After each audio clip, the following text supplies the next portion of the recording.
Hello, welcome to Scrapbook.com. My name is Mirisha. Thank you for joining me. Today we are going to create two card projects using the latest innovative next level crafting tool, Altenews Stampwheel. So let's go ahead and get started. First, we are going to unbox the stamp wheel.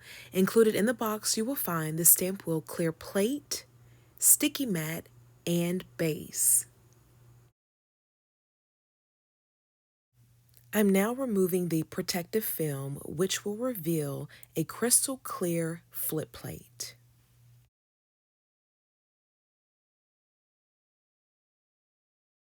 I'm now removing the acetate from the front and back of this sticky mat. I'm now going to place the sticky mat inside of the stamp wheel base with the engraved side down and the flat side facing upward. I'm now going to place an enamel dot at the top and bottom of the clear plate. This will make it easier for me to position the plate correctly after inking and will also serve as a guide for rotational stamping. Stamp wheel center alignment guides are also available to help you with your stamping projects. There are 4 guides in this pack. They are sized at 4¼ by 5½ inches, 6 by 6 inches, 5½ by 5½ inches, and 4¼ by 4¼ inches. To use the guides, simply place the guide in one corner of the stamp wheel on the sticky mat, then place your cardstock in the inner corner of the guide, making sure not to leave a gap. Then remove the guide and you will have a perfectly centered panel. To create both cards, I'm using the Flower Fields stamp set from Scrapbook.com. First, I'm going to position the plant stem stamps on the bottom of my panel. Once I'm happy with the placement, I'm now going to bring in the plate. I'm going to give it a good press, which will allow me to lift the stamps. I'm then going to flip the plate and then apply black ink to the stamps. Then from there, I'm going to flip the plate back over, and then I'm going to give it a press. That way I will know that the plate is locked in to the wheel. I'm then going to press the plate. Then once I lift the plate, it will reveal the stamped images. Now, as you see, some of the images did not stamp clearly, so I'm just going to repeat the step by inking up the stamps, then flipping the plate, giving it a good press, and then lifting the plate to reveal the stamped images.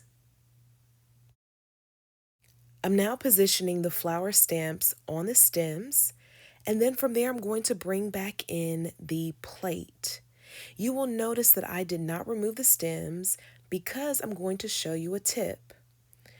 I'm going to reverse the plate over as you see demonstrated here, and I'm going to lift the flower stamps. Repeating the step as I did with the stems, I'm going to apply the ink, and then I'm going to flip the plate over and then stamp the flowers on the stems.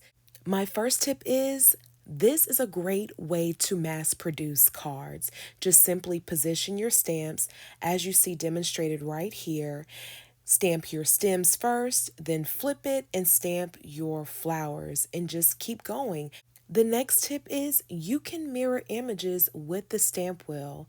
So as you see right here, I'm going to ink up the stems again. And then I'm going to flip my plate and then stamp it on the mat. Then once I lift the plate, I'm going to bring in a piece of cardstock and then I'm going to position it on the mat. Once I'm done burnishing my card panel, I'm then going to lift the panel to reveal the stamped image.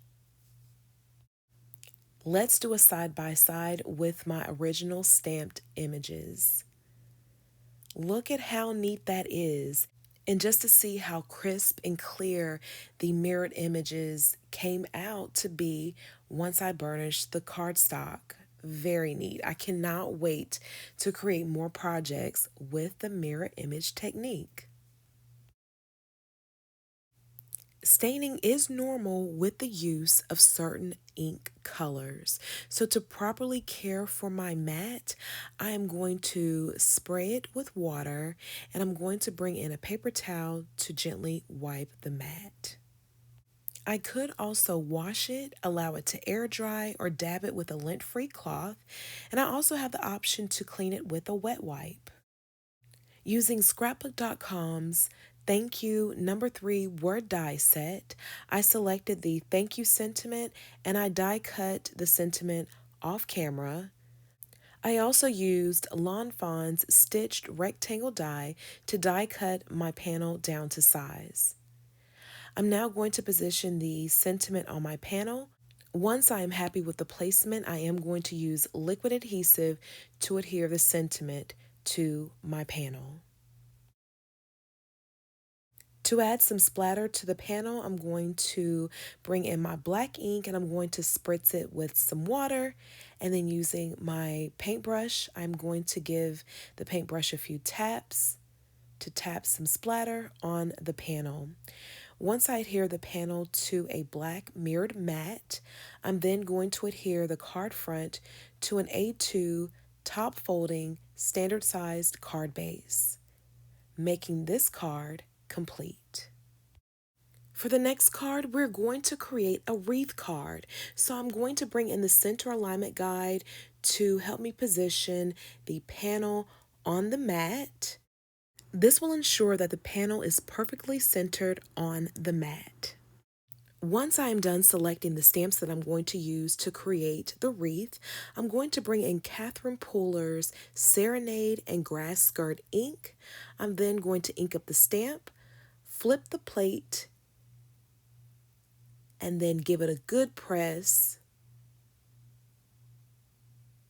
And then from there, I'm going to lift the plate, and there we have the first stamped flower for the wreath. I'm then going to repeat the step by inking up the stamp. I'm then going to move the plate twice clockwise. So I moved it once.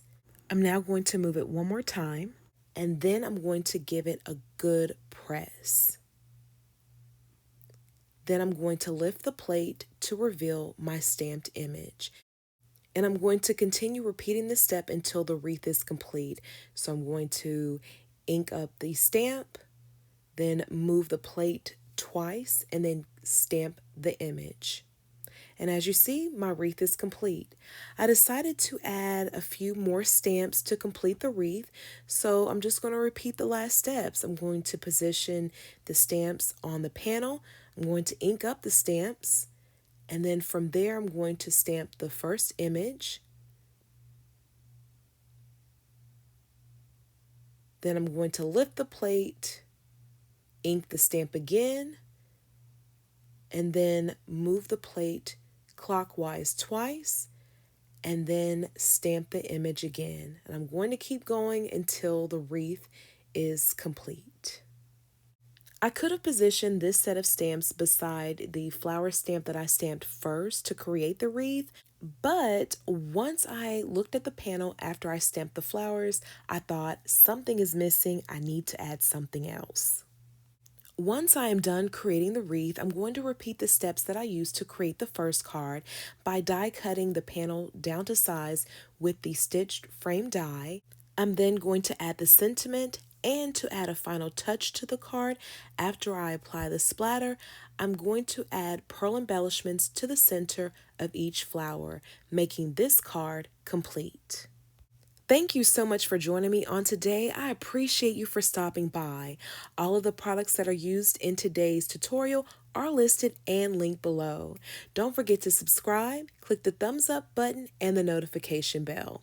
Until the next crafty project, please take care.